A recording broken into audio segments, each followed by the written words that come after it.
Hello everyone. So one of my friends suggested me this recipe of pithla भाकरी today. Let's make it. Pithla भाकरीसाठी सगळ्यात आधी गरम गरम तेलामध्ये लसूण आणि मिरचीला छान परतून घ्यायचं आहे. जरासं ते लाल झालं की त्याच्यामध्ये कोथिंबीर पण ॲड करायची आहे.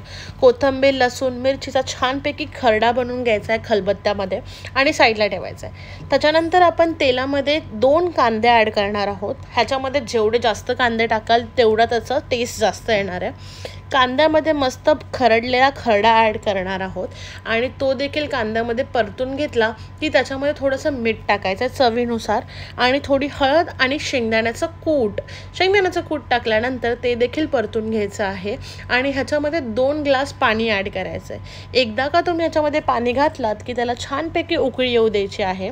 त्याला उकळी आली की त्याच्यामध्ये आपण टाकणार आहोत 2 चम्मच बेसन टाकल्यानंतर एक गोष्ट मात्र लक्षात ठेवा की त्याच्यामध्ये गाठी नाही झाला पाहिजेत.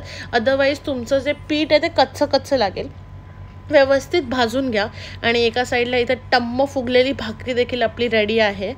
व्यवस्थित बेसन शिजलं की त्याच्यामध्ये आपण वरून कोथिंबीर टाकणार आहोत. अशा प्रकारे आपलं पिठला भाकरी रेडी झालेला आहे. तुम्ही देखील ट्राय करून बघा आणि जर तुम्हाला आवडलं तर मला नक्कीच सांगा. या व्हिडिओला लाईक करा, शेअर करा, कमेंट करा.